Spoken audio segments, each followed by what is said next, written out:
இயேசு கிறிஸ்துவின் இனிய நாமத்தில் வாழ்த்துக்கள். இக்காலத்து பாடுகள் இனிவரும் மகிமைக்கு ஒப்பானதல்லவென்று எண்ணுகிறேன் என்று சொல்லி பவுல் அப்போஸ்தலன் ரோமபுரி சபைக்கு அவர் எழுதுகிறதை பார்க்கிறோம்.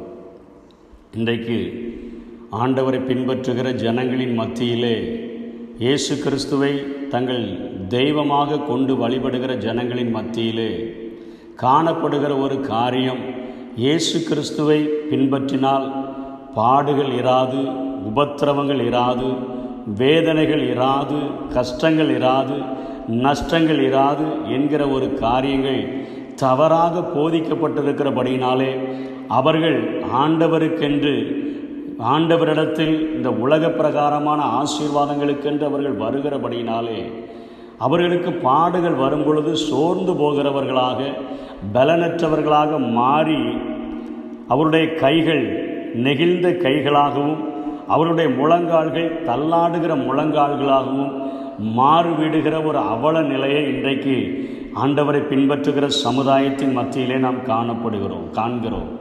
ஏனென்று சொன்னால் அவர்களுக்கு போதிக்கப்படுகிற சத்தியங்கள், இனி உனக்கு கண்ணீர் இல்லை, இனி உனக்கு பாடுகள் இல்லை, இனி உனக்கு உபத்திரவங்கள் இல்லை, இனி உனக்கு ஆசீர்வாதம்தான், நீ கையிட்டு செய்கிற எல்லாவற்றிலும் 100% ஆசீர்வாதங்களை பெற்றுக்கொள்ள முடியும் என்கிற காரியங்கள் போதிக்கப்படுகிறபடியினாலே அவர்கள் அதை எதிர்பார்த்து நம்பி அவைகள் நடப்பதற்கு அவைகள் காலதாமதம் ஆகும் பொழுதோ அல்லது அவைகள் நடக்காமல் இருக்கும் பொழுதோ சோர்ந்து போகிற ஒரு நிலைமைக்கு தள்ளப்பட்டு விடுகிறார்கள். இந்த வேதத்திலே அடிப்படையான ஒரு காரியத்தை நாம் புரிந்து கொள்ள நாம் அழைக்கப்படுகிறோம். இன்றைக்கு ஒரு வகுப்பிலே படிக்கிற ஒரு மாணவன் அந்த பள்ளியினுடைய அந்த முழு வருட பரீட்சையிலே ஆனுவல் எக்ஸாமிலே அவன் தேர்ச்சி பெற வேண்டும் என்று சொன்னால் அவன் அதற்கென்று வாத்தியாரால், ஆசிரியரால் அவன் கொஞ்சம் சிக்ஷிக்கப்பட்டு அதற்கென்று ஆயத்தப்படுத்தப்பட்டு படிக்காமல் வந்தால் அதற்கென்று அவரால் கண்டிக்கப்பட்டு அவைகளிலே அவன் தேறினால் மாத்திரமே அந்த ஆனுவல் எக்ஸாமிலே அவன் தேர்ச்சி பெறுகிறவனாக காணப்படுகிறான். அதே போல ஒரு மகனோ மகளோ தங்களுடைய வாழ்க்கையில் தேர்ச்சி பெற வேண்டும் என்று சொன்னால் இந்த சமுதாயத்தில் அவர்கள் ஒரு குற்றம் சாட்டப்படாதவர்களாக, நல்லவர்களாக, சன்மார்க்கர்களாக வாழ வேண்டும் என்று சொன்னால் அவர்கள் எப்படி வாழ வேண்டும் என்று சொல்லி தகப்பன்மார்கள் சொல்லி கொடுக்கிற, கண்டிக்கிற காரியங்களுக்கு தங்களை விட்டு கொடுத்தால் மாத்திரமே அந்த தங்களுடைய வாழ்விலே அவர்கள் வெற்றியை அடைய முடியும். தகப்பன்மார்கள் சிக்ஷிப்பதற்கு விட்டு கொடுக்க வேண்டும், ஆசிரியர்கள் கண்டிப்பதற்கு விட்டு கொடுக்க வேண்டும். இப்படிப்பட்ட காரியங்கள் விட்டு கொடுத்தோம் என்று சொன்னால் படிப்பிலும் தேர்ச்சி பெற முடியும், வாழ்க்கையிலும் நாம் தேர்ச்சி பெற்றுவிட முடியும். ஆனால் வேதத்திலே நாம் இந்த உலகத்தில் வாழ்கிற நமக்கு இந்த உலகம் நமக்கு சொந்தமல்ல என்பது நமக்கு நன்றாக தெரியும். நாம் ஒரு வாடகை வீட்டில் நாம் குடியிருக்கிறோம். பூமிக்குரியவைகளை அல்ல, மேலானவைகளை நாடுங்கள். நமக்கென்று உண்டாக்கப்பட்டிருக்கிற அந்த பரலோக வாழ்க்கைக்கு நாம் கடந்து செல்வதற்கு ஆண்டவர் நம்மிடத்தில் எதிர்பார்க்கிற ஒரே ஒரு தகுதி, அது பரிசுத்தமே. அந்த பரிசுத்தத்தை நாம் பெற வேண்டும் என்பதற்காக ஆண்டவர் அநேக சிக்ஷைகளை நமக்கு கொடுக்கிறார். அவனவன் தன் இச்சையினாலே இழுப்புண்டு அவன் சோதிக்கப்படுகிறான். அப்படி சோதிக்கப்படுகிற மனிதர்களை அவற்றினின்று விடுதலையாக்கும்படியாக ஆண்டவர் கொஞ்சம் சிக்ஷைகளை அவர்களுக்கு கொடுத்து, அவர்களுக்கு ஒரு வாய்ப்பை கொடுத்து அவர்களை மீட்டெடுக்க அவர் விரும்புகிறார். இங்கேயாவது நாம் படிப்பிலே தோற்று போனால் ஒரு வகுப்பு ஃபெயிலாகிவிடலாம், வாழ்க்கையிலே தோற்று போனால் நாம் நினைத்த காரியங்கள் நடக்காமல் போயிருக்கலாம். ஆனால் வேதத்தின்படி சொல்லப்படுகிற அந்த வழிநடத்துதலில் அல்லது அந்த வாழ்க்கையில் நாம் தோற்று போனோம் என்று சொன்னால் சாத்தானுக்காகவும் அவனுடைய தூதனுக்காகவும் ஆயத்தமாக்கப்பட்ட அக்கினியும் கந்தகமும் எரிகிற அந்த கடலிலே நாம் பங்கடைந்து விடுவோம். அந்த கொடுமையை நாம் கண்டதில்லை. அந்த நரகத்தினுடைய அந்த நித்திய தண்டனையை நாம் பார்க்காதபடியினாலே அந்த தண்டனைக்கு நம் சென்று விடக்கூடாது என்பதற்காக இரவும் பகலும் நம்மேல் குற்றம் சுமத்தி எப்படியாகிலும் அந்த அக்கினியின் கந்தகமும் எரிகிற கடலுக்குள்ளாக நம்மை கொண்டு போய் விட வேண்டும் என்று போராடுகிற சத்துருவினுடைய இச்சையான காரியங்களினின்று அவனுடைய கரங்களினின்று நம்மை விடுதலை செய்து நம்மை பரிசுத்தப்படுத்தும்படியாகத்தான் இரவும் பகலும் குற்றம் சுமத்துகிறானே, அந்த சாத்தானிடத்தில் என்னுடைய பிள்ளையை பார், நான் அவனை சிட்சித்து அவனை பரிசுத்தமாய் மாற்றியிருக்கிறேன், என் வார்த்தைகளுக்கு அவன் கீழ்ப்படிந்து நடக்கிறான், இந்த உலகத்தில் கொடுக்கிற எந்த ஒரு அவன் சிட்சையையும் அவன் பொறுத்து கொண்டு எனக்காக நிற்கிறான் பார் என்று சொல்லுகிற அந்த ஒரு காரியத்திற்காகத்தான் ஆண்டவர் இந்த உலகத்தில் நமக்கு சிக்ஷைகளை அனுமதிக்கிறார். யோபுவை பார்த்து சாத்தானிடத்தில் சொன்னார் அல்லவா, அவன் சன்மார்க்கனும் உத்தமனும் தேவனுக்கு பயந்து பொல்லாப்புக்கு விலகுகிறவனுமாய் இருக்கிறான், அவன் மேல் கண் வைத்தாயோ என்று கேட்கிற ஒரு ஆண்டவர் தான் இன்றைக்கும் நம்முடைய வாழ்க்கையை பரிசுத்தப்படுத்தும்படியாய் துடிக்கிறார். எபிரேயர் 12ஆம் அதிகாரத்திலே 7ஆம் வசனத்திலிருந்து வாசிக்கிறேன். நீங்கள் சிக்ஷையை சகிக்கிறவர்களாய் இருந்தால் தேவன் உங்களை புத்திரராக எண்ணி நடத்துகிறார்.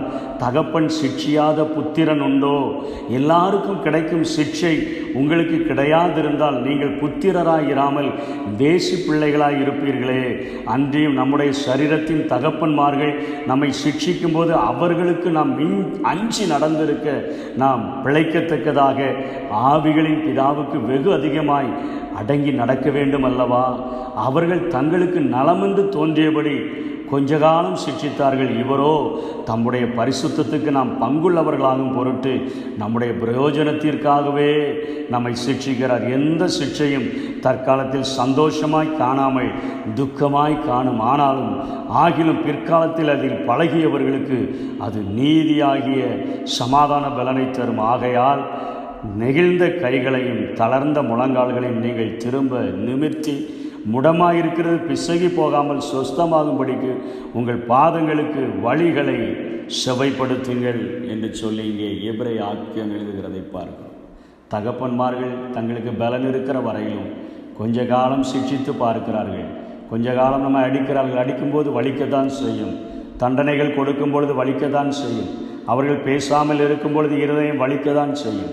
நாம் இந்த உலகத்திலே தேர்ச்சி பெற வேண்டும் என்பதற்காக, வாழ்வில் தேர்ச்சி பெற வேண்டும் என்பதற்காக சிக்ஷித்து பார்க்கிறார்கள். ஆசிரியர்கள் நாம் பரீட்சையில் தேர்ச்சி பெற வேண்டும் என்பதற்காக அவர்கள் நம்மை சிக்ஷித்து பார்க்கிறார்கள்.